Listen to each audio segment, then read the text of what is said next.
రాత్రి మిగిలిన అన్నంతో ఈ విధంగా రెసిపీ తయారు చేసుకోండి. హలో ఫ్రెండ్స్, ఈ రెసిపీ కోసం ముందుగా మనం ఒక గిన్నెలోకి అన్నం తీసుకుందామండి. రాత్రి మిగిలిన అన్నమైనా లేకపోతే అప్పటికప్పుడు వండుకున్న అన్నమైనా తీసుకోండి. ఈ అన్నంలోకి కొంచెం నెయ్యి వేసి కలుపుకొని పక్కన పెట్టేసుకోండి. అయితే అన్నాన్ని పొడి పొడిగా చేసుకొని గిన్నెలోకి తీసుకోవాలండి. ఇప్పుడు చిన్న రోలు తీసుకొని ఈ రోటిలోకి జీలకర్ర వేసుకోవాలి. అలాగే కొంచెం కల్లుప్పు, రాళ్ళుప్పు వేసుకోండి. ఈ రెండింటిని దంచుకోవాలి. ఇప్పుడు ఇందులోకి కరివేపాకు కూడా వేసుకోండి.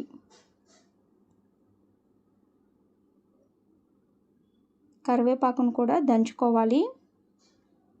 కరివేపాకుతో పాటు వెల్లుల్లి రెబ్బలు వేసుకోండి. మనం తీసుకున్న అన్నానికి తగ్గట్టుగా వెల్లుల్లి రెబ్బలు అనేవి వేసుకోవాలి.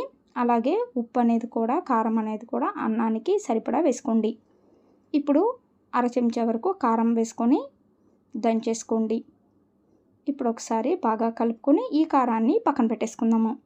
స్టవ్ ఆన్ చేసుకొని బాండీ పెట్టుకొని నెయ్యి వేసుకోండి. ఇందులోకి పచ్చిశనగపప్పు వేగిన తర్వాత ఆవాలు కూడా వేసుకోండి. ఆవాలు చిటపటలాడిన తర్వాత కొంచెం ఇంగువ, అలాగే మనం దంచుకున్న కారం వేసుకొని బాగా కలిపేసుకోవాలి.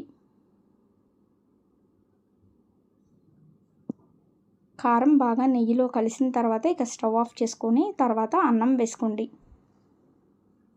అన్నం వేసుకొని ఈ కారం మొత్తం అన్నానికి పట్టేలాగా కలుపుకుంటే చాలు.